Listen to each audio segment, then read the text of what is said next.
in the eye of the storm.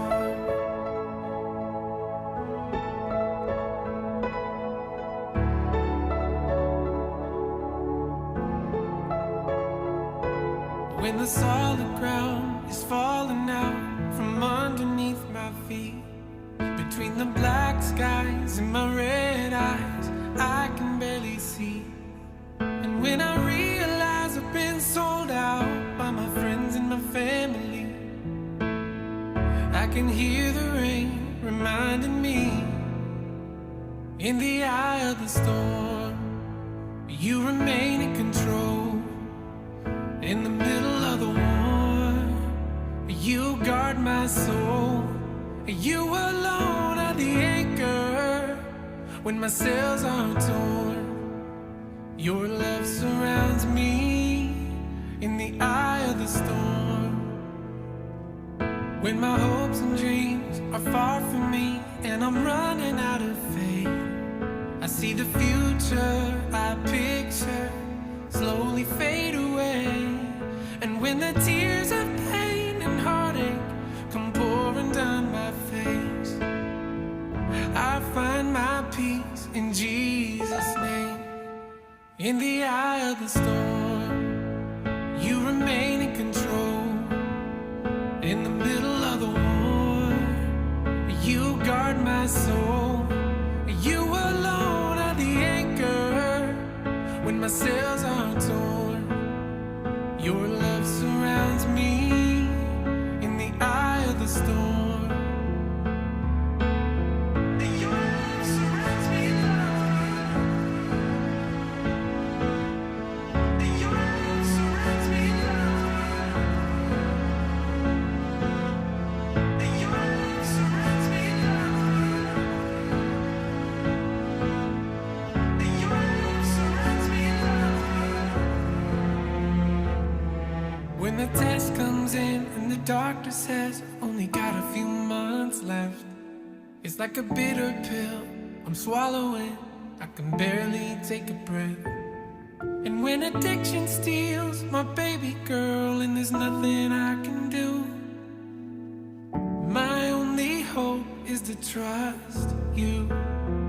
In the eye of the storm, you remain in control. In the middle of the war, you guard my soul.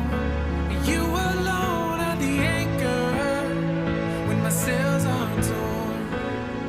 Your love surrounds me in the eye of the storm.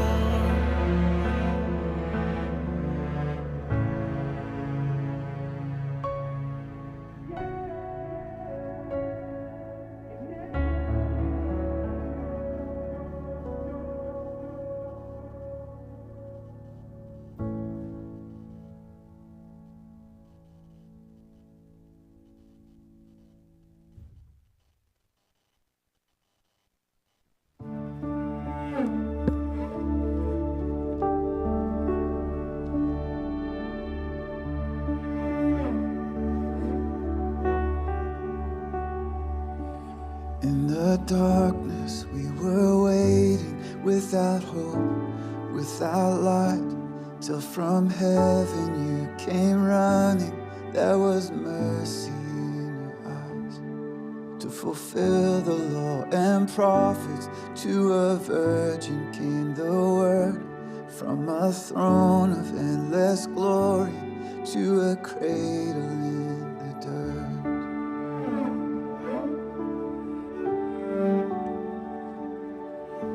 Praise the Father, praise the Son, praise the Spirit, three in one. God of glory, majesty, praise forever to the King of Kings.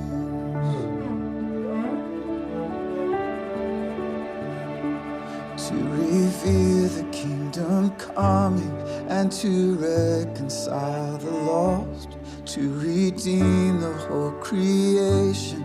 You did not despise the cross. For even in your suffering, you saw to the other side, knowing this was our salvation. Jesus, for our sake you died. Praise the Father, praise the Son, praise the Spirit, three in one. God of glory, majesty, praise forever to the King of Kings.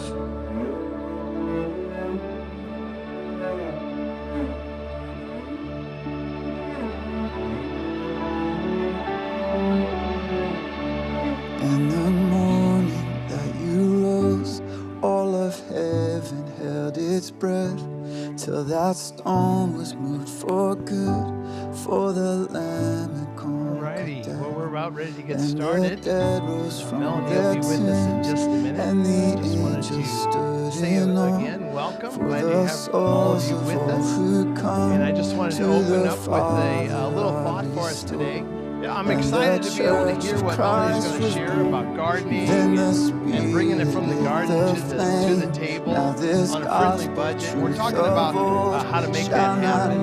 need, And I think shall it's not really faint. appropriate By that this His coming blood, week, in His we're speaking name, on the in sower and the His seed, and we're freedom calling it I am messages from the free. mud. For And the so, love because there's of three Jesus major Christ, areas who that has Jesus deals with in Mark chapter 4. resurrected And so we're going to look at those this morning.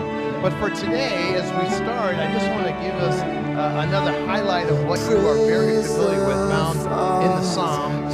This is Psalm 1. And I remember when I first started reading the New Testament, reading the Bible, I was reading the New Testament, but the first book I started with was Psalms because my wife gave me a Living Bible, a copy of that. And I didn't know where to start reading, and it was late on a Saturday night, and it was sitting next to the bed, and she had written a nice little thing in the prologue there for me as we were dating, and I had no business dating her, but her parents allowed me to date her. And anyway, she gave me that Bible, and I, a month or two after we started dating, I just happened to lean over to it and opened it up, and it opened right to the Psalms. And I said, hey, I started looking at that book you gave me. She says, oh, really? Did you read it? I said, I did start reading. Where are you reading? I said, I'm reading in the Psalms. She says, there are no Psalms in the Bible. It's Psalms. And this was the first Psalm that I read, and I'm just going to share part of it. It says, blessed is the man or the woman who does not walk in the counsel of the ungodly, nor stand in the path of sinners, nor sit in the seat of the scornful. And I've always shared with young people over in Centralia for 28 years, this passage would be one of the first ones I share. Because I want to show them that, show me your friends, and I'll show you your future. Who you hang with, how you develop your surroundings can affect you unless the Holy Spirit of God is at work in your life, and then you're of a different nature. And you can walk anywhere in this world because Christ goes with you. He's with you. He's amongst you. And so anyway, don't be walking around with the ungodly, because there's a downward path here. You start hanging out, walking with the ungodly, pretty soon you're standing in the atmosphere of the sinners, and pretty soon you're sitting right on their lap. And that's just the downward spiral that we go to when we're outside of Christ. So it just reminds us. But then it moves to this part, and that's what I want to share with you. But that person who trusts in the Lord, his delight is in the law of the Lord. That's not just the Ten Commandments, that's the total revealed will of God, as the psalmist used. And he will be like a tree planted by the rivers of waters, and it will bring forth its fruit in its season, and the leaf will not wither, and whatever they do, it will prosper.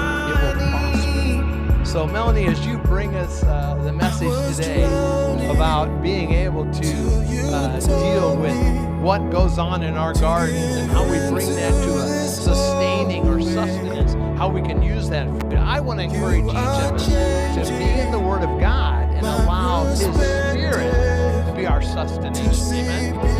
Allow His Spirit to help us through this whole world. Because it's tough in this world, trying to make ends meet, trying to put meals on the table for your kids and for your family, but to be able to grow in Christ. I'm excited about the Sabbath. I hope that you can be somewhere in worship, praise and worship this week with the opening of God's Word. I hope that you'll be a part of that, and we invite you to be a part of any of our churches here at Crossroads, Mexico, Columbia, all the churches down in this area. But I just want you to be in worship. And just want to encourage you. So I would pray. Father, we thank you so much for your goodness and your greatness and your grace. Thank you for the written word. We pray that we plant it in our hearts. Bless each heart here. You know the areas where there's confusion or there's struggles or there's despair. And Father, we just ask that your word would come to us today by your Holy Spirit. I was Give us mad hope, when and that we would share you hope took with my others. baby. Thank you for Melanie and Ted being here. We thank you for blessing her with some ideas that she can share with us, how we can get along better in this old world and heal and help each other. And we'll give you the praise in Jesus' Cried name. with me. In a moment, Melody will be sharing with us, and we're excited that she's here. And I've known Melanie for many, many years. I'm going to let Randy introduce us, but Melanie was a part of the class that I went on my very first senior class trip, and we had a blast. And I promise I won't say any more than that. But anyway, we had a blast. But here's Randy. Thanks, Randy. We've built our stained glass castles, reaching to Thanks, the Rick. sky. Sounds like maybe I At our should just best let to this show part of your it go to glory. you. Maybe you know At it our better worst than to I do. show our pride. Let me tell you, We've raised our hands in Melanie and worship, Ted have been worshiping with and our us at fists to Crossroads. stake our claim. And of course, We've done every so Sabbath, much every good, week, we have so a meal much harm. afterwards. All in your And I was great sitting at a name. table over in this area right When here, I think and I was kind of in the about middle, what has the and I had three power to conversations change the going. world, it could Now, all be I said can with just multitask one pretty good, word. but that was a challenge that day. Kindness. But I was What interested. if we lived with a heart of Especially what Melanie kindness? was What talking if we about with loved her like we've been I loved? overheard If that's all that we're remembered for, culinary well, arts. let that be enough. Of course, we all So know when all they too well stand that and when you by tell the yourself, stories you just do of one who of the we first are and what we've figure out done, what to eat. of 1,000 things It's that like we at our house, what do could you want to leave eat? behind I don't know. us. What do you want to eat? I If they don't say know. just one So, word, well, let go that look. word be kindness. And what do you find? You find animal crackers, you find cookies, you find Our hearts be chips. quick to listen. A lot of good and our that lips be does, slow you know, to it tastes speak. good now, but Let anyway, us so wrap Melanie had my ourselves in attention. mercy, I compassion, visited with her a and little bit afterwards, humility. and the more we visited, I Reaching think it past was the Melanie lines that that we words thought like this would be a us good and them have opportunity drawn. to share. And knowing So, we'll find here common you go, ground girl. together Your at turn. the cross. What if we lived with a heart of kindness? What if we loved like we've been loved?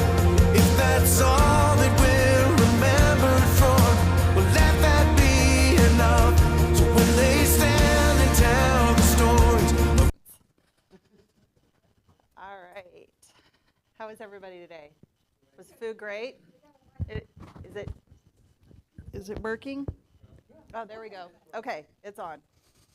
So, yes, when Randy and Deb approached me about this, it felt like it really connected. I do still have a kid at home, but she's not home all the time.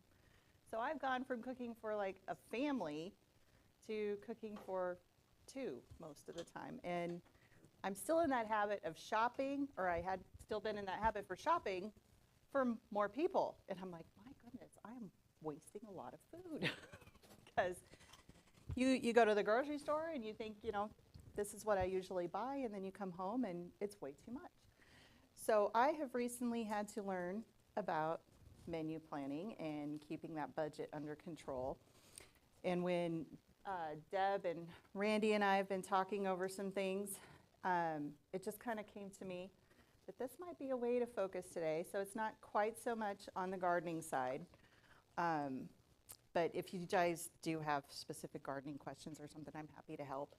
Because I do have, like he mentioned, I've got a degree in sustainable foods and culinary arts. So I do know a few things kind of all around food beginning to end. But as far as today, I really want to help you guys discover just how to, even just 1 week at a time. If you prefer to do a month at a time, everybody shops a little bit differently. But today we're just going to look at it a week at a time, how we can discover ways to, keep your budget on track and also eat healthy, maintain, your pantry, keep things that are delicious, and help you enjoy your mealtime a little bit more. Take some of that stress off. Shopping is one of the most challenging things I think that I deal with, so I can't imagine that other people are too much different in that. So today we're going to work on creating a weekly meal plan and a grocery list. We're going to talk about what you do before you go to the store, what you do while you're at the store, ways to kind of just keep all of that on track, and then talk about maybe some goals that you might want to set for yourself around meal times. So kind of a little icebreaker, because I see a lot of faces in here that I don't know yet. I would love it if you just kind of introduce yourself, tell me your name, and give me just one of your best tips or your biggest challenge in the kitchen or garden. So how about if we start with you, Randy, since you're right there? Biggest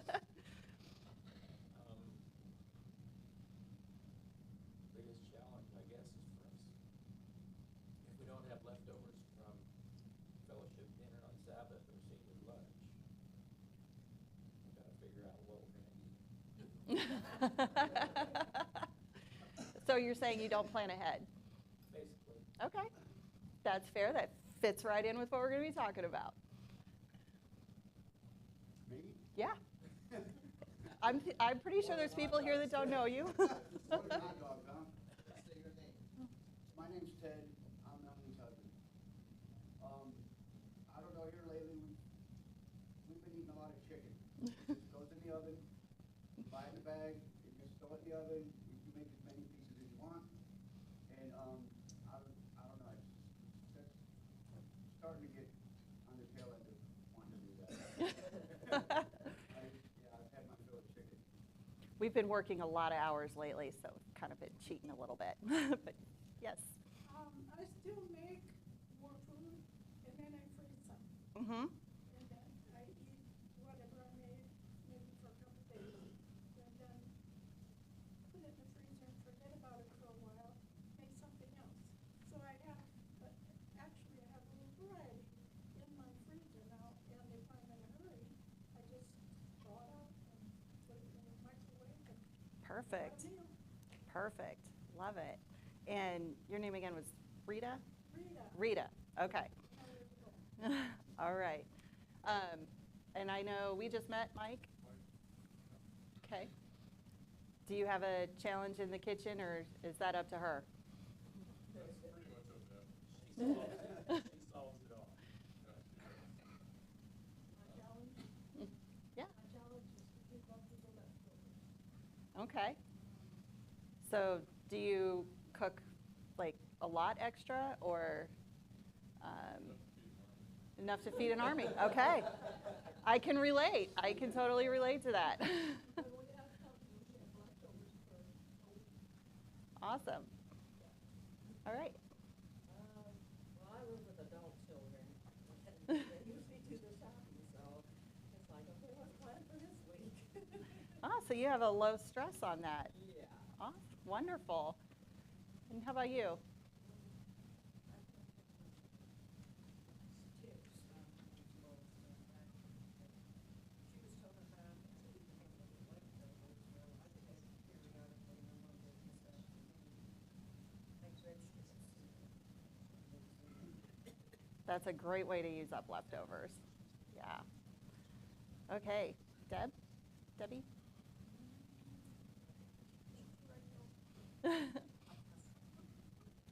All right. Well, I know who you are, so. Makes delicious cake. Oh, Are you a baker?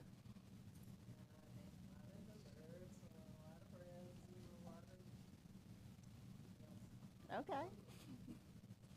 He cooks for a nun. Yes, I do.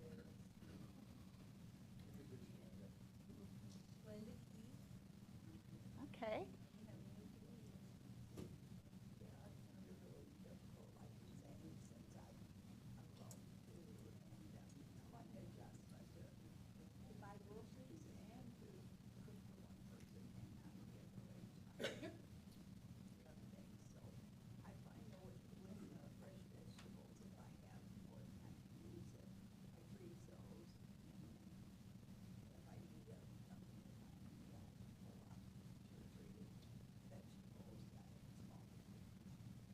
Okay. Perfect. All right. How about you? My name's Florence, and it's just my husband and I, so I also buy the chicken. And, different ways, teriyaki, different styles of chicken. And I have a list bowl that I keep my paper in, and if I use all of something, it goes on the list. That's a great tip. Yes. Love it. Hey, Pat. Pat. There's just the two of us right now, except on the weekend, and all of a sudden the house gets really full. My husband is extremely picky. He will not eat leftovers. And it's just a very challenging to figure out meals that are good for that. Okay. So, was he scarred by leftovers? He's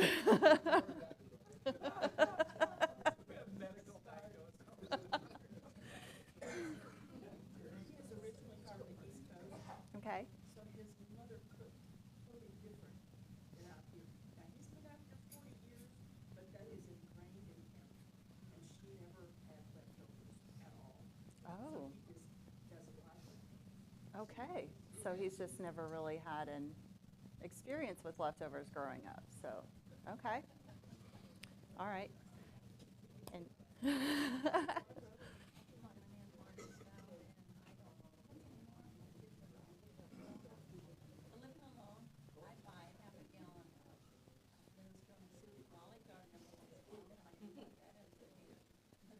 If I make anything, I have to eat it for so many days. yeah. So I don't cook it. So I eat out. Hey, that's okay. Let somebody else do the cooking. If you got the flexibility to do that, go for it.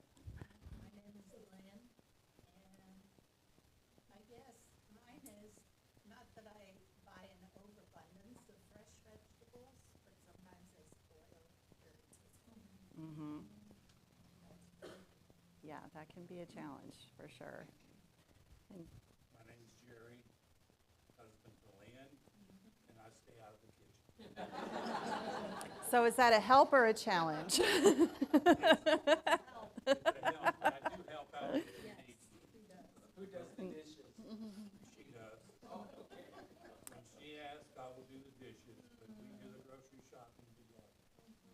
Okay. I've had one lady, one Sunday when we were grocery shopping, she asked me, says, you grocery shop with your wife? Do you like it? I said, yeah, I enjoy it. We're together. She said her husband won't come.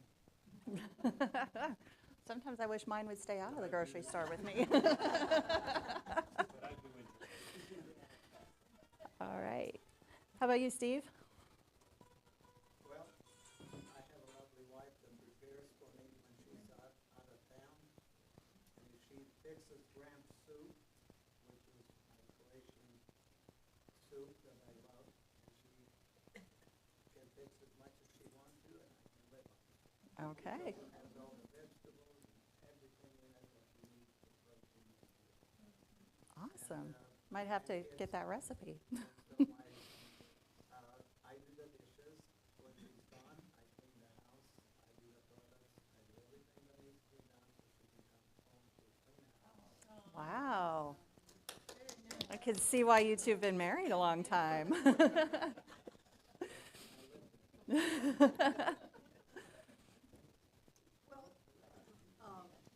one thing I do is, it can be the very same day I get home from grocery shopping, I start a new list of things that I'm going to need. Okay. So when I go grocery shopping, if I'm out of baking soda, I've got that on my list, and I don't get home and say, oh, I forgot the baking soda. Now, that occasionally happens, but it does help to just start a list, and as you run out of something, you write it on the list. Now, when our whole family is together, I guess you'd say it's just a little amusing.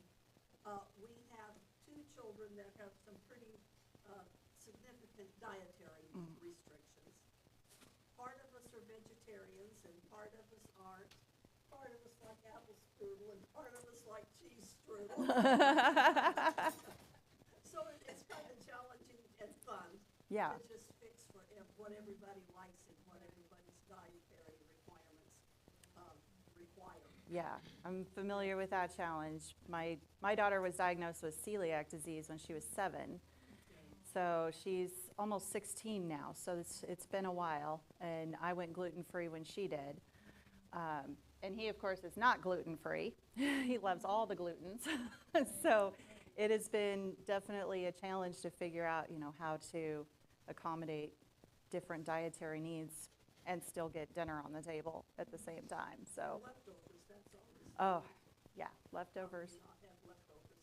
Yeah, One thing I've discovered, though, is sometimes you don't buy prepared food because it's more expensive, but when there's just 1 or 2 of you, and you don't deal with leftovers that you're throwing away, it may be cheaper to buy a prepared portion of something absolutely, than to.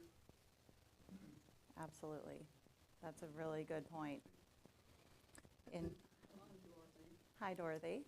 Every time I go to the grocery store, I say, this is not my job. Because when Charlie was alive, he did all the grocery shopping unless we were out of town. Wow. If he was in town, he did it all. And he liked to do it because he thought that he wanted to eat by going to the grocery store. Yeah, And I don't do cooking at all, but I get all these groceries in the back of my Jeep, and I say, what in the world, I'm gonna do all that, this looks like 2 people, but when I get home, I don't know what I want, I don't know what to eat, and I know that I don't eat properly. That's why I come up here and get all the meals I can get. that's a good plan. Those are my meals that, that have all the nutrition that I want, because Good. I don't know what I'd do without my microwave. Yeah, microwave can be pretty handy to have. But my grocery bill is as much or more than it was 3 years ago when there were 2 of us eating. Mhm. It's just, I just can't believe it when I get it. Yeah, the sticker shock at the grocery store is a real thing right now. It really is. Gone up 25%, so just that in itself. Yeah, that was a point I was going to cover here a little bit later, but they've actually done studies, and especially for the age group that we're talking about today, specifically, it's gone up 40 to 50%. So it's a huge deal, and so it's becoming even more important to figure out how to stretch those dollars in your budget.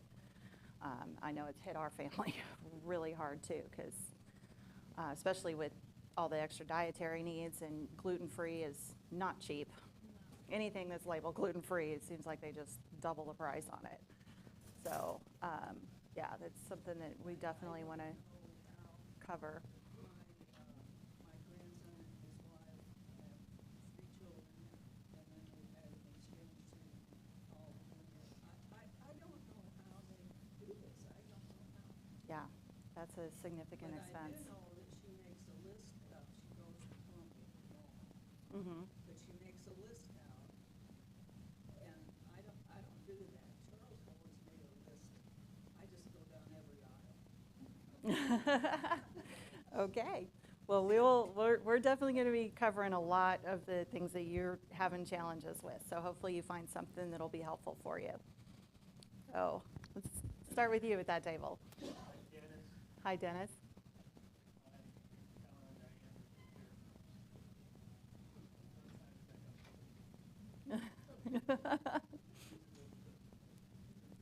Good, good. And hi. So do you wait till dinner time to figure it out, or do you? Okay, you're not alone. I'm a vegetarian, my husband is not. Okay. The two of us, mostly. And I like processed foods. Bring on the chips, bring on the. So my little thing is, I'm not going to go to the store because otherwise I will get what I want. And my husband will eat leftovers for 2 nights. He'll eat the first night, and then he'll leftover one night, and then he's done. Well, I said, okay, I'm good with that. So when making out a list to go to the grocery store, it's easy. I already know what he likes. He tells me what he's tired of. So it's the exact opposite of what he's had. He used not to eat chicken very much. He was always beef. But now he's getting the habit of that because he's getting tired of beef. Okay. That's fair. You got to mix it up. And if I'm tired, or if he's tired because he doesn't cook, he doesn't do the house, I got a dishwasher and it's not him. So it's easy. If we get tired, we go out to eat. We're done. Good.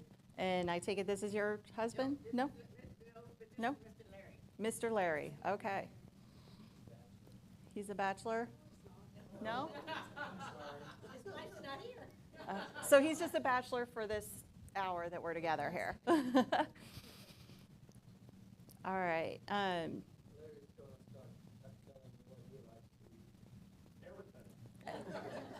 All right. That'll make it easy when you go to the grocery store, right?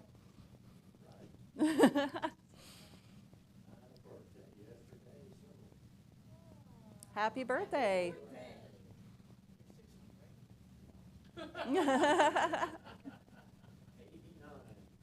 Wow, congratulations. All right, well, we'll go through the young ones over here. High school students, have any of you had experience in the kitchen yet? Other than the rice pudding, which was delicious, by the way. Does Donna give you cooking lessons? No? They do. They're big cooks on their own. Okay. They don't speak their language and all that. See, when it's jabbered in Spanish all the time. Okay. See what goes in it. Talking about. All right, well, hopefully I've got something that you guys can take away today. Hey, Harold? Probably the biggest challenge is Donna says, what do you want for dinner? And I said, well, I don't know, what do you want? She said, well, I don't know, give me some ideas. What do you want? Okay. I make lasagna quite often, and then when I do, I make a double batch, put one in half of it in the freezer, so that when we have crossroads, noon meal or whatever, I say, well, let's just take it. That sounds like a good thing to do. Make it easy. He does. I've had it before. It is quite tasty. Miss Donna? Well, our problem is, as you know, we live a hectic life. We're That's an understatement, I think. I think that might be an understatement. And so many times we're gone hauling Amish, you're doing this, that, and the other, that I don't sit down for a regular meal, and I don't pay. So it's kind of hit and miss on how we, if we get home in time, I can fix a good meal. If not, hopefully there's leftovers in the refrigerator from what I fixed before, so there's really no. A lot of times we make out a grocery list and then go to the store and that's not. So anyway, it's just kind of hit and miss in my house, but we don't starve, that's it. Well, that's good. That's good. How about you?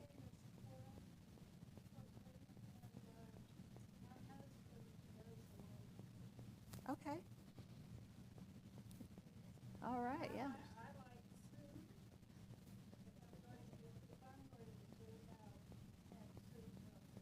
Okay. My name is Mary. I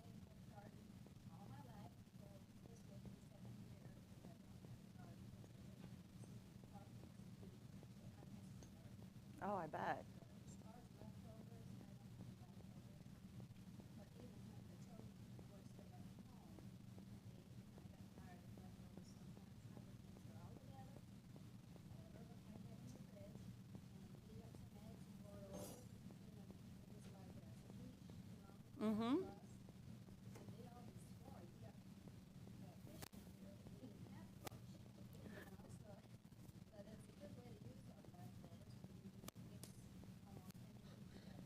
Yeah. Roast beef, Yeah, that's a great tip.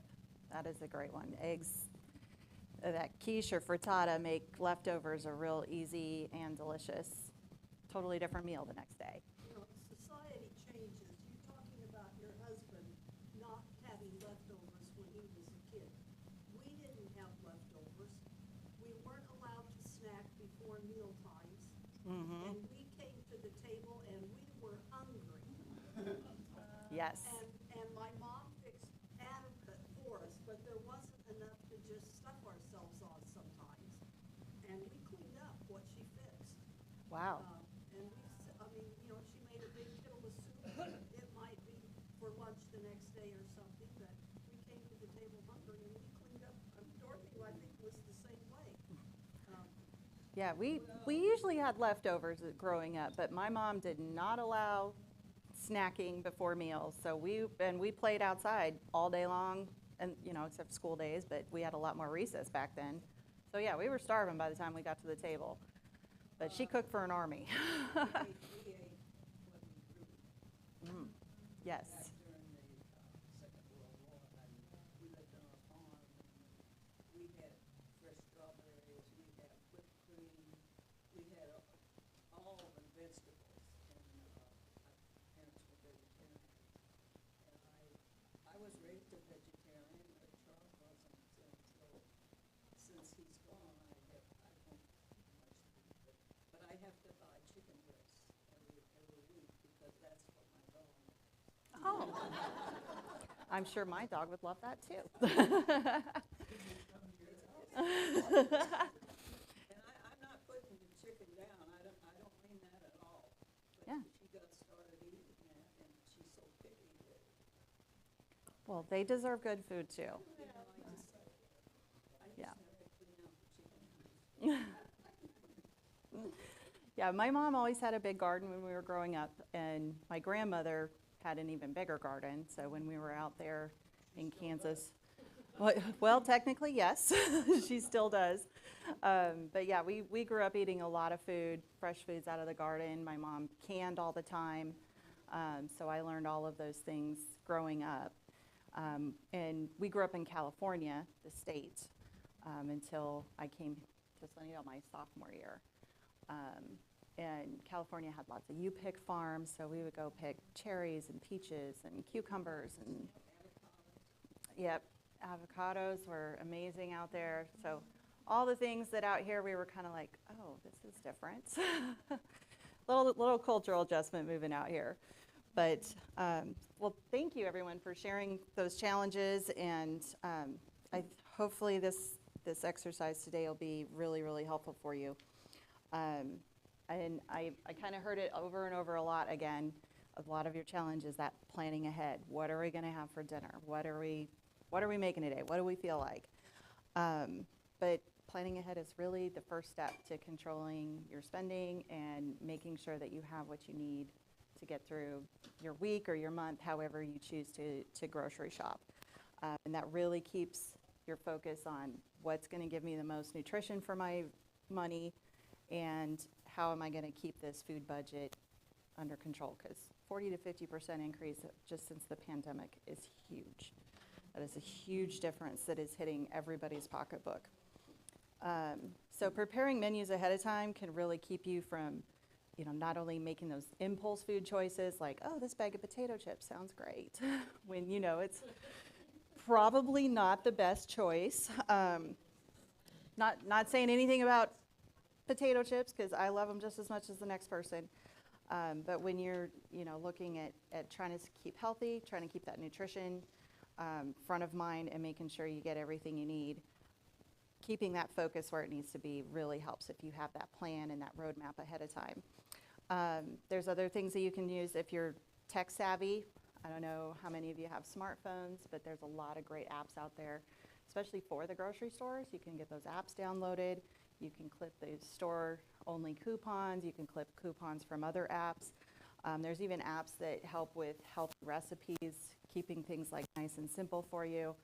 I know it's annoying to pin something on Pinterest and then you go to click on it and it's got a big long thing of advertisements that keep popping up. There's even an app out there where you can put that link into the app and it will just give you the recipe. It will take away all that other garbage that really frustrates me anyway. So also, how many of you like to try new recipes? No? You guys have standards that you go by, or are you creative?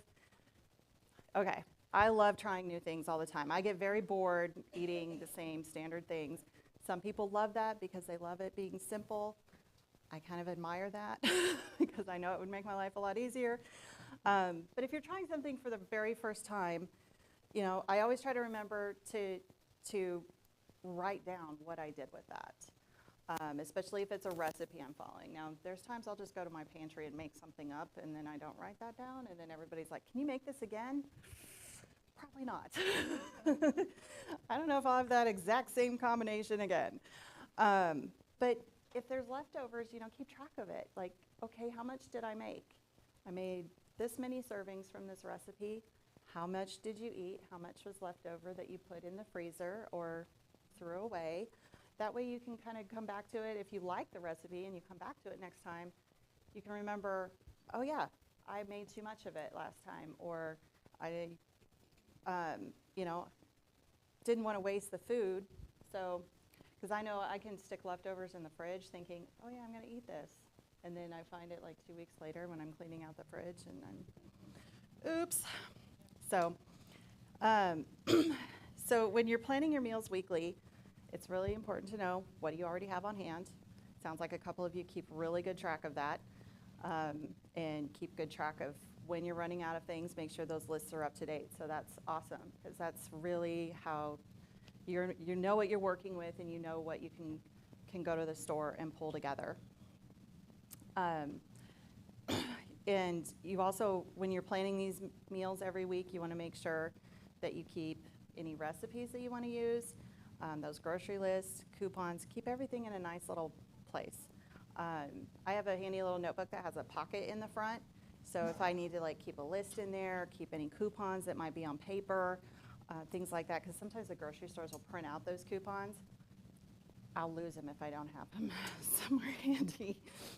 And you want to be very detailed in your list. Know what you have in your inventory, know what you're after, and that will help control that spending in the store. And another good practice is to save those receipts. Look over what you spent. Compare week to week. Like, okay, I spent this much this week. I'm spending this much the next week. Are things less, the same, more? Is this going over my budget? Do I need to adjust? Am I wasting food? Did I not eat some things that were on that receipt from last week? So it's just kind of helps you keep things top of mind a little bit more as you're working through your next menu plan. And then savings. It's a very fun part to chase down the savings. I love a good deal. Who doesn't love a good deal? Like, ask my husband. He gets a little upset with me because I will go to a different store to get a good deal, and he's like, can we just get this right here and go home? But having those rewards and loyalty memberships at the grocery stores, I think Mosher's is probably the only one that doesn't really have like members only pricing. Gerb's, Hy-Vee, and Schnucks all kind of run on that, I think, a little bit. So if you don't have their apps downloaded, or if you're not familiar with how to use them, ask somebody that's a little more tech savvy, because it really can add up, and they just run off of a phone number. So you can sign up for the loyalty program and you just remember your own phone number when you go to the store, and you can get those deals and those points added up. And there's a lot of other apps that can help you save money too, that keep track of virtual coupons and also tell you like where the nearest grocery stores are that have the sales. I know a lot of grocery stores don't send the flyers anymore. I found a great little app called Flip with 2 Ps. It has all your local stores, all the ads, and you can just scroll through whichever ones you want. You search for the store you want. It's got your ads right there, and you can shop right from that. So you really want to look out for ways to save money, either with specials at the store, sales. Some people feel different about it, but especially with meat going up so much. I know a lot of you are vegetarians. I would eat a lot less meat in the house if I could, but somebody else really likes it. So I do have to shop a little bit more on the meat. And luckily we do have a freezer where we can kind of keep stock of things. And I'll grab those ones that are marked down. They're still not expired. I just take it home, wrap it up, throw it in the freezer, use it when I need it, because it's still perfectly good. Another way to save is with buying in season. Blueberries in the middle of winter are kind of expensive. I know, because they're my favorite. Sometimes I have to give in and pay that. But making sure that you know when things are in season really, really helps keep it down. And obviously, I know a lot of you are gardeners in here like I am, so having that fresh produce growing right out in your own garden, or being able to go to the farmers markets and buying local. There's some great you-pick farms around here that can also help, you know, if you can, or set things back. Don't have that food growing in your own garden. It's a great way to pick that up. And one of the other tips that I found over and over again was buying in bulk, which sometimes, like, when you're shopping for 2 people, do you really need to buy in bulk? But there's some things that are great to split with friends or family. You can buy in bulk and just split the cost, and then everybody's cost is lower. If you're shopping for yourself, and maybe you don't want to go shop for yourself or cook for yourself, invite a friend along and share the cost of something that, you know, maybe you wouldn't buy that package by yourself because it's too much, and then it goes to waste. You can get that same package, split it with somebody else that might enjoy it too, and then both of you are saving money. And I've done that a lot with a lot of produce, or even meats, things like that, you know, you've got way more than I can use at a time, and it really does help save. Do many of you check out the farmers market? I know Columbia's is the big one Saturday morning, but they have another one Wednesday evenings too, if any of you go. I wanted to bring up, they do have a senior farmers market nutrition program that you can fill out a registration form, and they give you 10 $5 vouchers that you can spend at the farmers market, and they do that every year. So it's just kind of a nice little boost. And I did bring a few forms today if anybody's interested in that. And they also have a double up food program if anybody has a SNAP card, because that's what they call the food stamps now, the SNAP benefits, and the farmers market will double that up to $60 every month for anyone, not just seniors. If you have children in the home under 19, or people with disabilities, they will double those food bucks. So it can really stretch and help your dollars go a little bit further there at the farmers market. Also, food banks are another option. I've noticed like some of the food options have gotten significantly better than when I was younger and had to go to a food bank. They have a lot more fresh produce, a lot more items that are more nutritious. So if anybody needs to know where some are, we can talk later about that, but because I have some resources that show that. But that is another way to just kind of help stretch things out and ease it up a little bit on your food budget. Any questions on anything so far? I know I've just kind of been talking, and so anybody have? Yeah.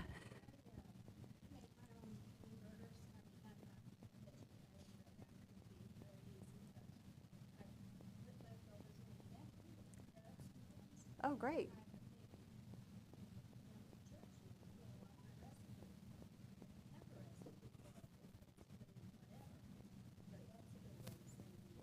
Yes, absolutely. Absolutely. That's a great tip. Thank you. If anybody didn't hear that, she uses a lot of those leftover veggies to add into some bean patties, and yeah, that sounds really delicious. So when you're at the store, like I said, buy produce that's in season. Keep that focus on what is current. That's going to be the most nutritious. It hasn't traveled as far. A lot of the produce that we're seeing in the stores these days can come from far, far away, other countries, picked long before it's actually ripe or ready to eat. So that's going to really help keep things fresh and most nutritious. And then the last little tip, don't check out when you're at the checkout. Pay attention, because there's a lot of times where something was marked on sale or marked a different price, and then that register brings up something totally different. So if you're not paying attention, it can actually cost you quite a bit of money. I know it happened to me just a few weeks ago at Hy-Vee. We were shopping some special sale that if you put it in the bag, it was like an extra 10% off. And the kid didn't give us the extra 10% off, and it was quite a bit of money. So it's just a good practice to really pay attention to what you're being charged. So, and I've got I've got an activity planned here to go over a weekly meal plan with my lovely assistant. Want to grab those for me? Yes. So I may not have enough for everybody individually, so I thought it might be fun to just do like a group activity. I grabbed some current grocery store sale ads, and we've got Schnucks, Gerbs, Hy-Vee, and Aldi. Walmart doesn't do paper ads anymore. They said you have to go on their app for their deals. Oh, that's just a little, Hy-Vee puts that together with some good ideas in it. So let me go ahead and pass these around if you want to. Yeah, that'd be great. If you want to start on one side. And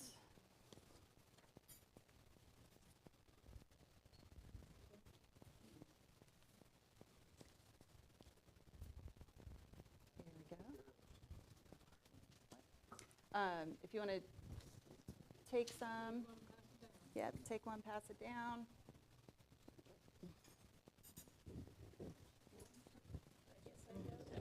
Did you get one for Aldi? Hy-Vee, yes. We have 3 Hy-Vee locations in Columbia.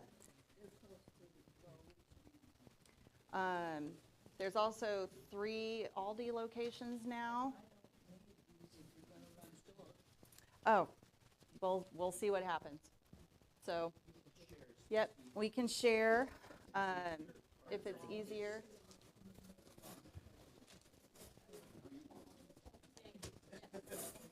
Here you go.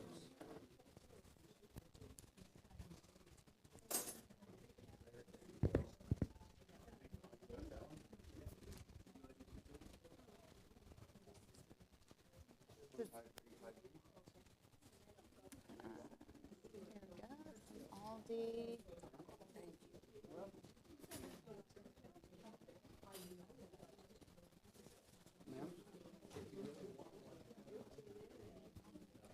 Did you get Aldi yet, Debbie? Okay. Oh, I had Schnucks under here too. Here, do you want to pass these out for me too? Awesome. Thank you.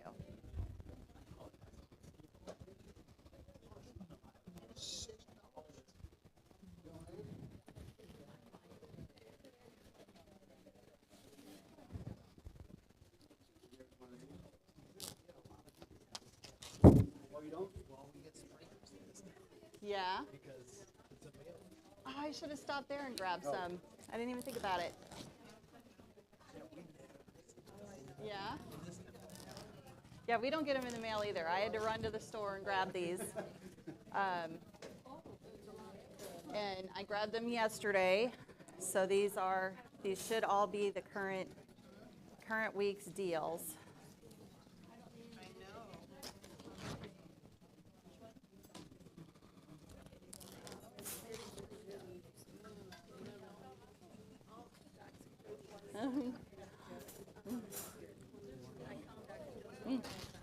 There you go. Here's Schnucks as well.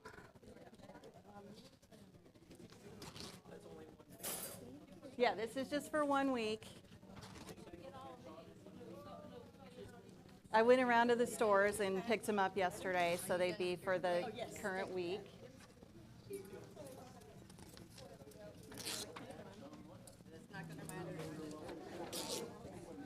There you go.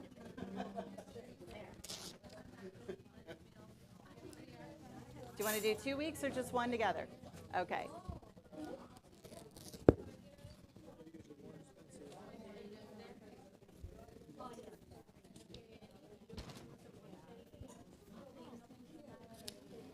And what was your name again?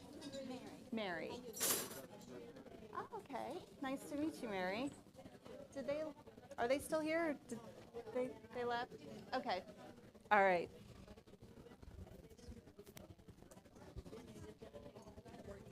Okay.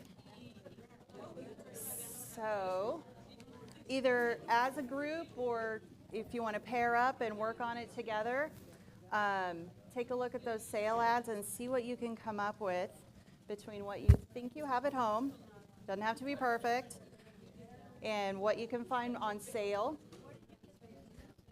I think I found that at Target a couple years ago. Yeah.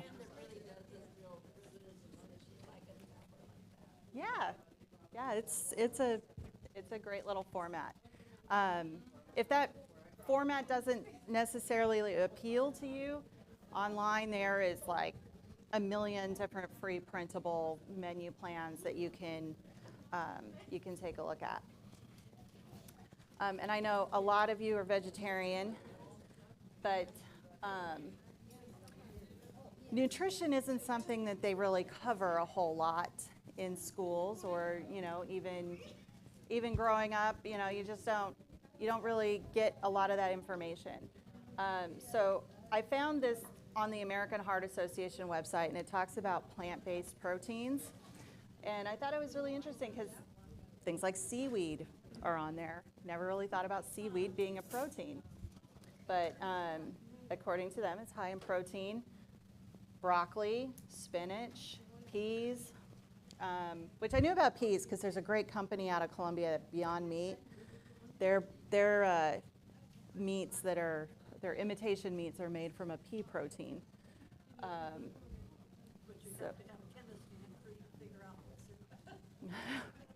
That might be true. I think with any of the meat substitutes, you really do have to be a chemist. But I do know that they tend to be lower in sodium and some of those other concerning things than some of the meat substitutes I grew up on. So it's just kind of a give or take if you want to use meat substitutes or just be a vegetarian. So it really is. It really is. And I have to do a lot of that myself because buying gluten-free breads or gluten-free pastas, things like that, is cheaper for me to cook with vegetables or something else than to have to come up with substitutes because they get really expensive. But quinoa's on here. That's a complete protein, probably one of the only complete vegetable proteins out there. Beans, rice, lentils. I don't know why they have chickpeas in a separate category, but they are. And even potatoes were on here. That one kind of surprised me. And tempeh and tofu, and then veggie patties. Since Mary brought that up, they are on here.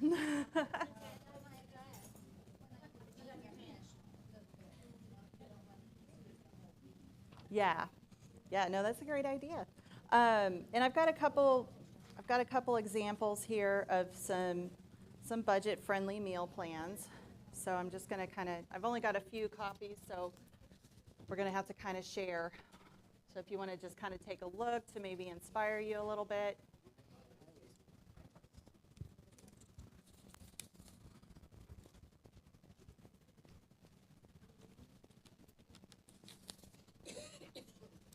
And then if you ladies on this side would like to share one.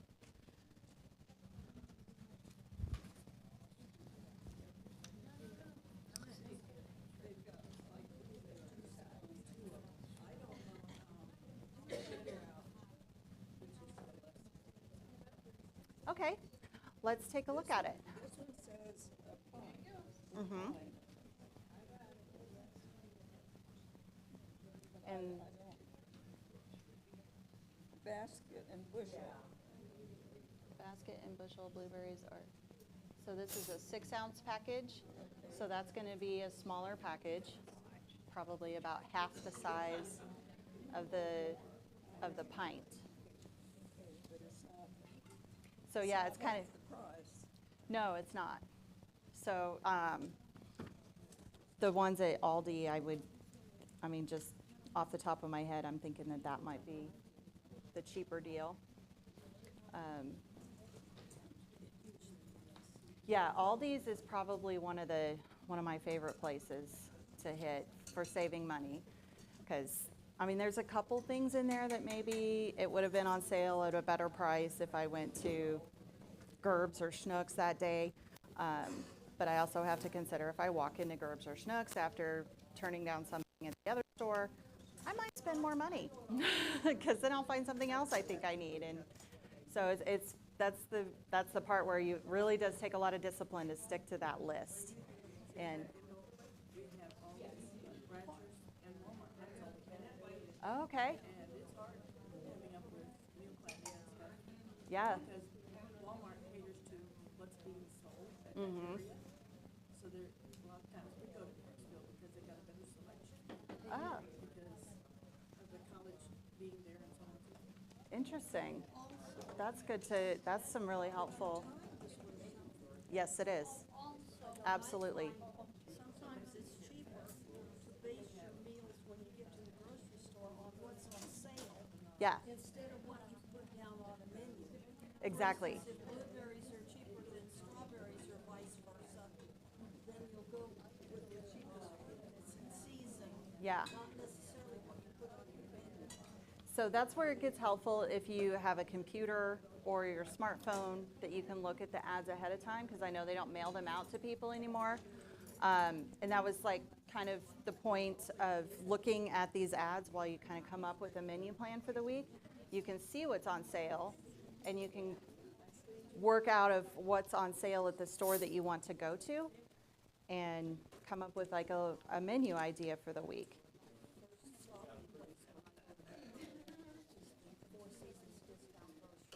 Oh, well, And then the rest of my shopping depends on what I was able to get there. okay. Is that something that we can share? Because resources like that are really helpful. Yeah. Here's a little graphic I got of planning ahead to go to the grocery store.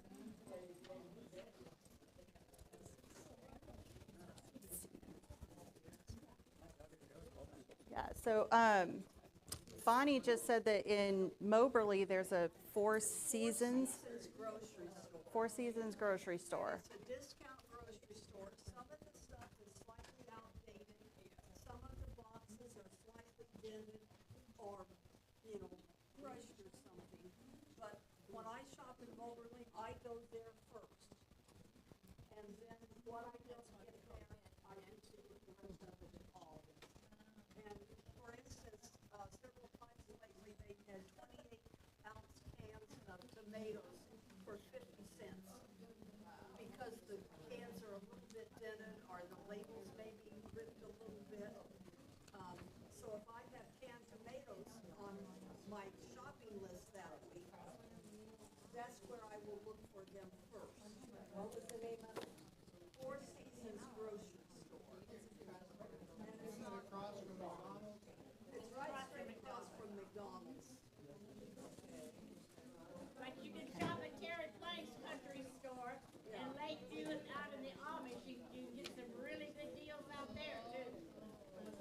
Yeah, the Amish does have a, Stuff you don't want. But now I've gotten the big containers of Greek yogurt, and the date on them is expired.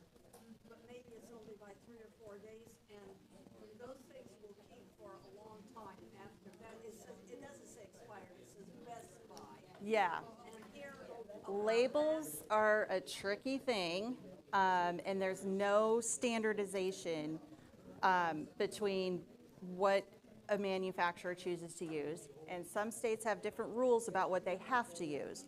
So there's expiration date, there's best by date, there's use by date, there's freeze by dates. They're all relative. And it does not necessarily mean that just because it hit that date that it's no longer good. It can still be perfectly fine to eat, depending on what it is. It can sometimes be for weeks, or if it's a canned good, it could be years beyond the date that they printed on there.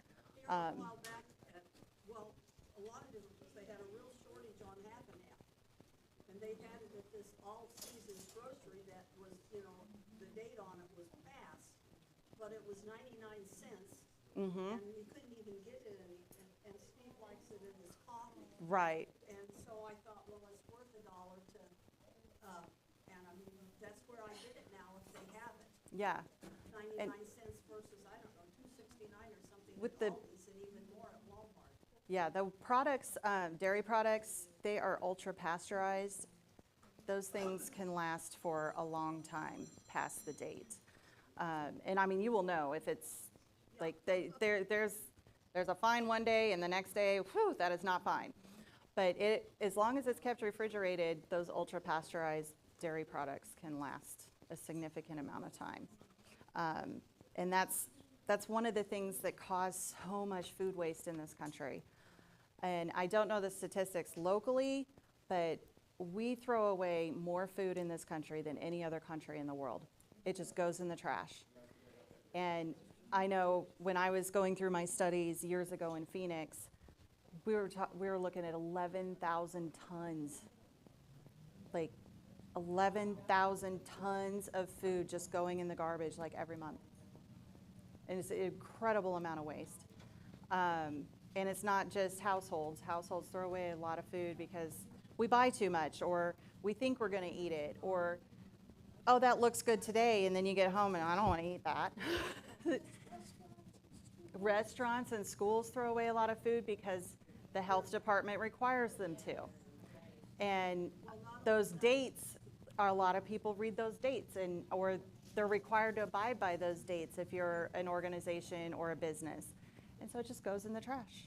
Well, not only that, but in some of these, like when I used to work for Head Start, if you knew the kid was gonna turn up their nose and not eat it, you were still required to put it on their plate and throw it away. Yep. Which makes no sense. I worked with a lady, if anything was, the date was that day or beyond, she'd throw it out. Yeah. And I know people like that too because they were traumatized by leftovers or traumatized by parents pushing those dates maybe a little more than they should have. And, it can be a byproduct of growing up in poverty, and I understand that, and it's a very difficult challenge. But yeah, I've got a couple people I know that as soon as it hits that date, it's in the trash. And sometimes readjusting that mindset takes a lot of dedication and effort to actually try and get past that. But it's a real thing out there. Spices are good. They're honestly good indefinitely. Now they're going to lose flavor over time, but they don't go bad, and especially if they're not exposed to moisture. You keep them in a cool, dark cabinet where they belong, and they're gonna last you a long time. I've heard that canned goods lose a lot of their nutritional value if you wait past the date. They're not Yeah. spoiled, but they lose their nutritional value. I mean, anything is going to lose their nutritional value the longer it goes from, Leftovers. yeah, After about twice, there's not much nutrition left. yeah. Which is why I choose to freeze a lot of it. If I know that it's not going to get eaten in the next couple of days, I've got a food saver. vacuum seal those leftovers up, or put them in a pan that's going to make it easy to reheat next time, or just cook it that way in the beginning, because I do like to cook once and eat multiple times, just to make my effort less in the kitchen. Because I used to, you can ask my husband, I used to go crazy in the kitchen and put in a lot of effort and a lot of time making food and getting all fancy with the spices, and I just don't have energy or time for that anymore. Got a very different life now, so definitely had to adjust. And speaking of spices, because someone did mention to me, I've got them in here somewhere, I'll find them. I've got a few copies that I found a great chart online of how to pair up spices, what kind of foods they go well with, what spices combine well with each other, so that you can kind of add some more flavor. And especially if you're on like a salt, low sodium or salt restricted diet, it can really help to bring out some more flavor in your foods just by using either fresh or dried herbs and spices. So I'll find that and get some of those passed around here too. When I was grabbing flyers from Hy-Vee yesterday, they had these on the table. So if you sign up today, there's a little QR code on the back to download their app. You get $10 off on your next purchase of $50 or more. So I will hand out a few of these, or Randy, if you want to hand out a few of those. If anybody's interested and doesn't already have the Hy-Vee app, or maybe have your spouse download the Hy-Vee app and get your $10 off.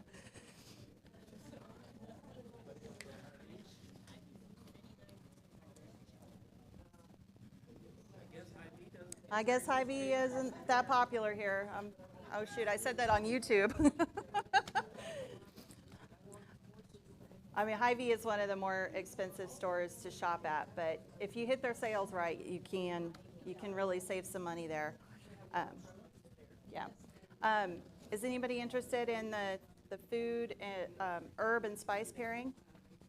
I have just a few copies, but if I miss anybody, I will get names and emails, and I will get it emailed over to you. Yes, he did. That is. Did you want one? Okay. It's 4 pages, so front and back, or 2 pages front and back, I guess. So how are the menu plans coming along? Anybody got some challenges or questions that I can help with? No? Okay. All right. All right. My life is so unpredictable. Try to plan a meal in advance. I would waste a lot of food. That makes sense? Yeah. If I plan Tuesday's menu and I'm making a last-minute trip to Kansas City at 5 o'clock Tuesday morning, then, Yeah. That would definitely, I can totally relate to that. It happens. And when that happens with me, I just, okay, I'm going to either push this to the next day, or I'm going to throw it in the freezer and I'll plan it again for another time. But I really try to focus on the stores that I shop at the most, what's on sale, and structure as much as I need around that so that we can. My problem is I kind of get a menu in my mind and I buy stuff for the week. And then my life is so helter-skelter. Everything I bought specifically, if it's fresh stuff I bought, then it wastes and stuff like that. So a lot of times it doesn't pay me to buy a lot of stuff ahead of time because my life is so unstructured. Yeah. or buy things that will keep. I know. So that if I'm gone for a week, a head of cabbage will still be good. Right, yes. Tomatoes may not be. Or that fresh head of lettuce may not be. Right. Yeah. So, I mean, well, I was gonna have this for this meal. Well, then you're gone when that meal would have been at your house. Yeah. It happens to us too, all the time, because we have unpredictable schedules. So I completely understand. I hope that this isn't something, meal planning it's not an all or nothing.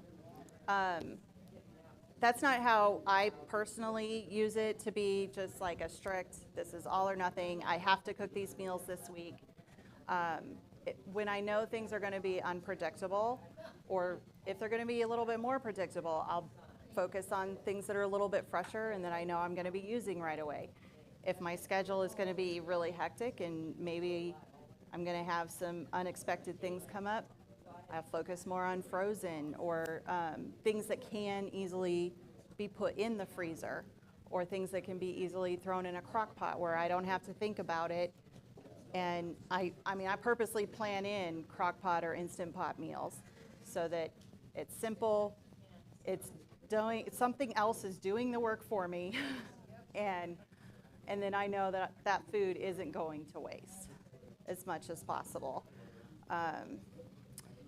So on that, since I know everybody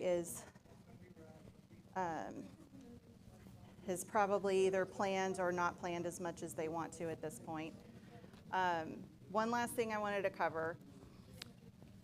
So trying to make changes on how you eat or how you grocery shop, how you do anything really, start small and make a goal. Because if you just think about something that you want to do and you don't ever make a goal around it, it's really just a wish. It's not a plan, it's not action, it's not something that's really ever going to happen if you're just like, oh yeah, I want to do this, and you don't have that plan in action to do it. Has anybody heard of SMART goals? Yes. Awesome. So a SMART goal, it's an acronym. Hey, lovely assistant. I know. I know you are.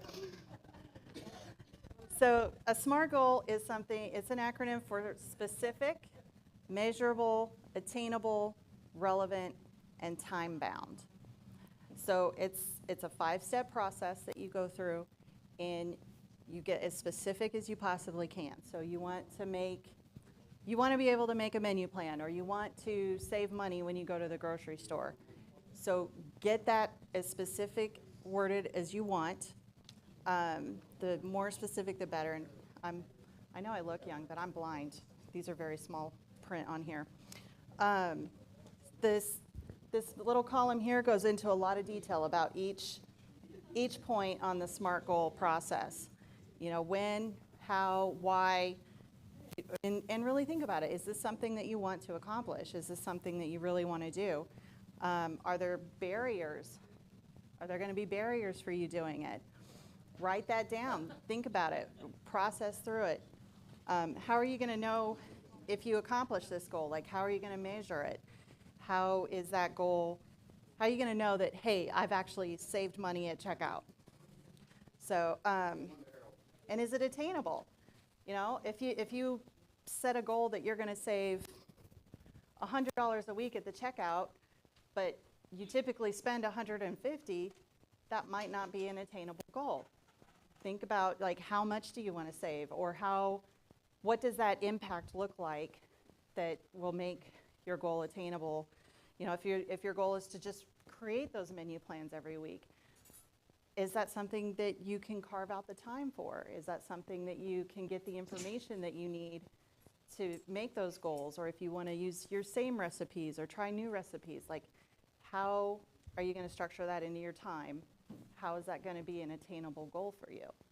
Because if you set goals that are not attainable, you're just going to get frustrated. You're going to get, this doesn't work for me, and you give up. So that's a really important part of it. Relevant. You know, if it's not relevant for you to menu plan, if it doesn't work in your life, then this probably isn't going to happen. So you want to make sure that it's something that you truly want to accomplish surrounding the meals that you plan and how you grocery shop. And then time-bound means you have a deadline. Like, when are you going to do this? If your goal is to do the menu planning every week, by what day every week do you want to do it?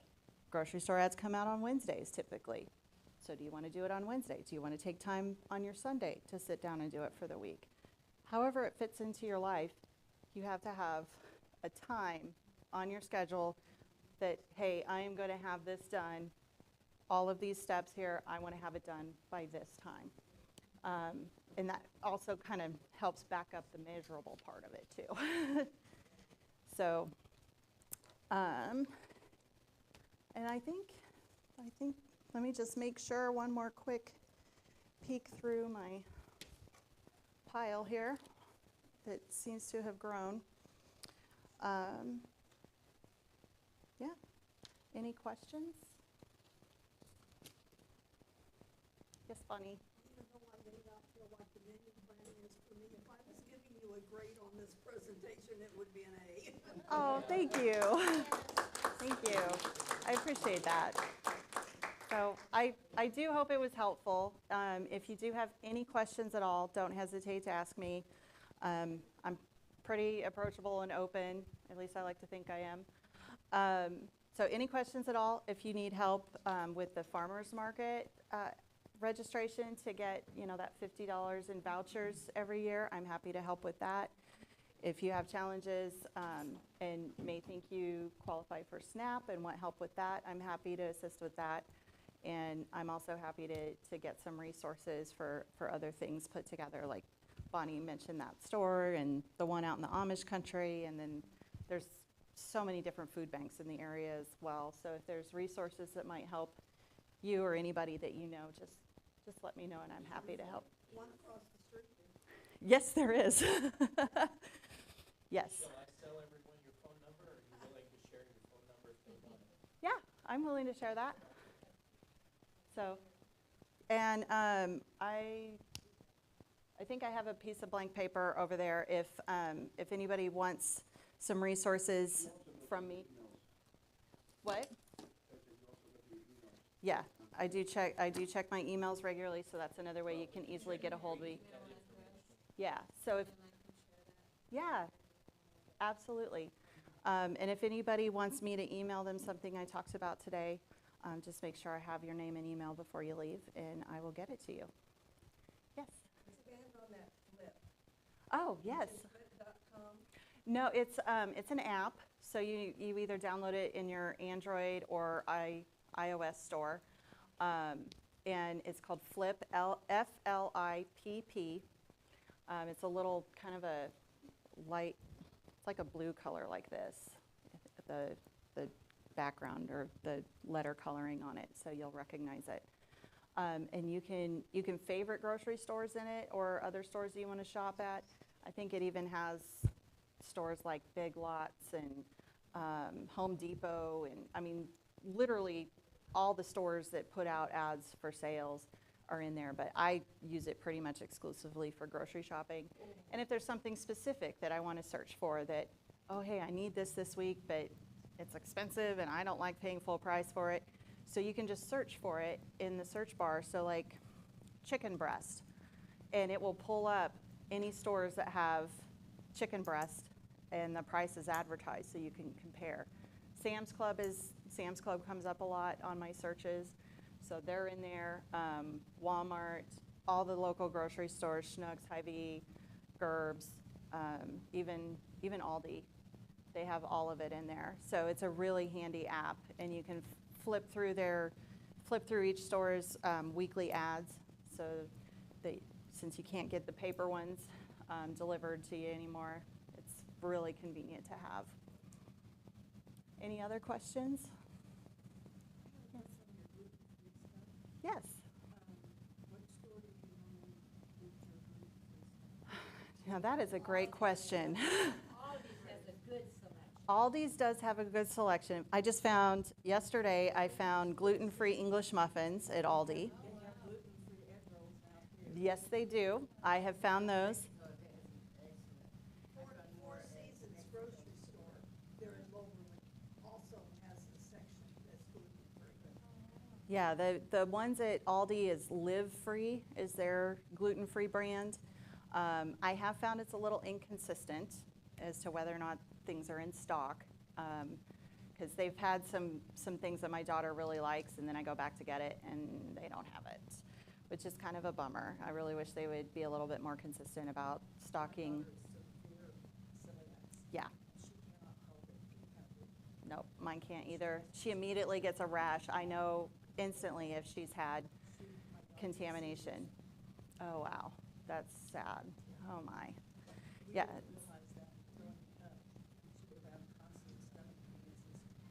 Yeah, that's what it does to me. Severe stomach issues. And so it is a very unpleasant experience for a lot of people if they get contamination with with that.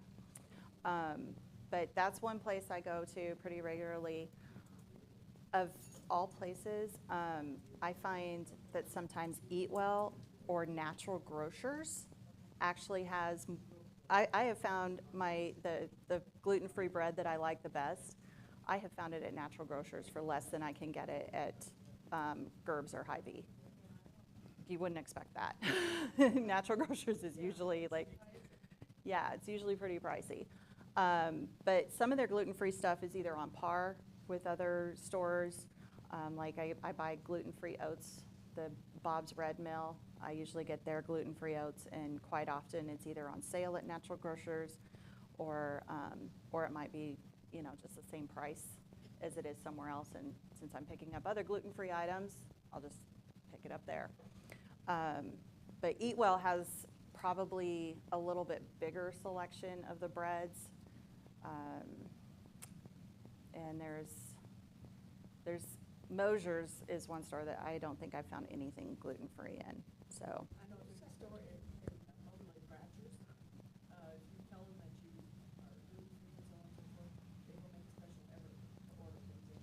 Oh, that's wonderful. I know Hy-Vee can do that too. Hy-Vee is very willing to order in items if you request it. Yes, sir. Oh, yeah.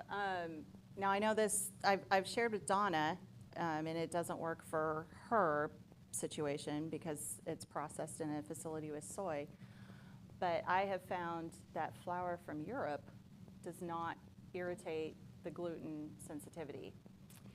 And so I found it on Amazon, and I've actually seen one of the brands that I bought at Walmart. It's called Type 00 flour. I think the one I saw at Walmart was Anna brand. I can't remember off the top of my head the other brand that I typically just get from Amazon, because I can just buy it by the case. And I can cook real bread, real biscuits, make biscuits and gravy, because try making that with gluten-free flour. It is not pleasant. It does not turn out well. And I mean, I was very nervous trying it because I had heard from people that had traveled over there that they could eat the pastries and the pastas and just, enjoy their trip in Europe and not have the gluten problems.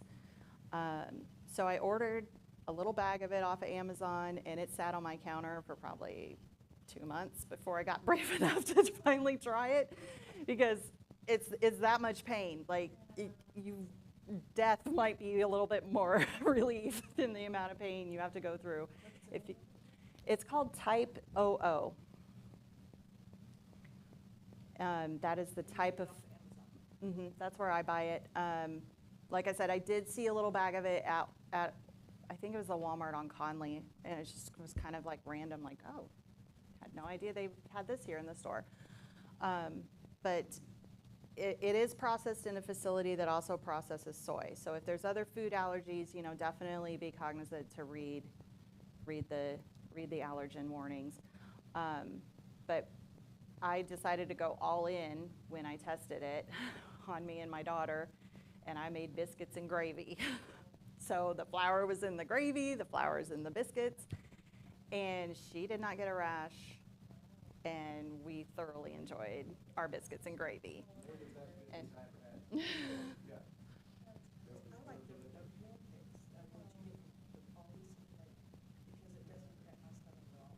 Oh. I feel like it's made up really. Yeah, I use it for making pancakes. I use it for all sorts of stuff now. It doesn't do as well in some where you need more of a specialty flour to accomplish something that you might normally bake, with like a cake flour or things like that. But I have a very simple artisan bread recipe that I make. It's just like flour, water, salt, oil, and I think that might be it. It's like only 4 or 5 ingredients. Yeast. So yeah, 5 ingredients. No need.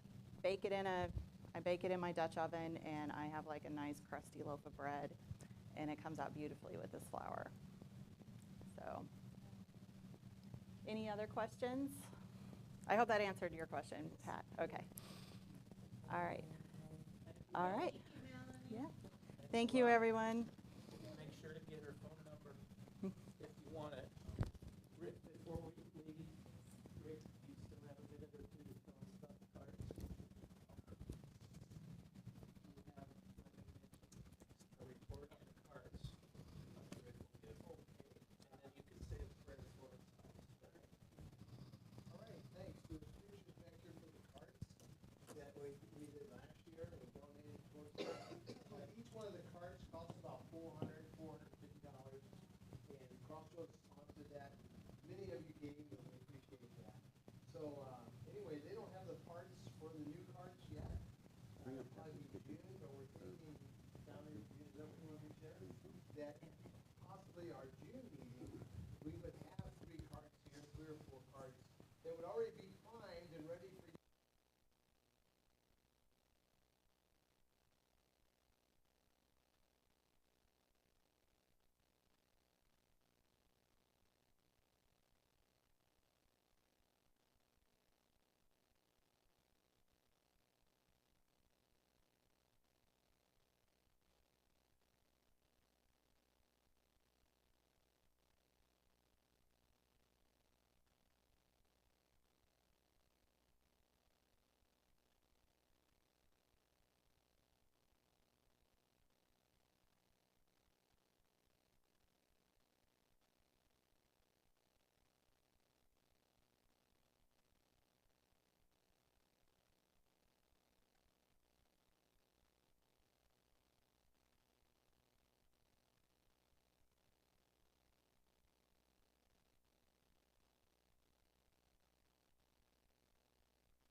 I was sure by now, God, you would have reached down and wiped our tears away, stepped in and saved the day. But once again,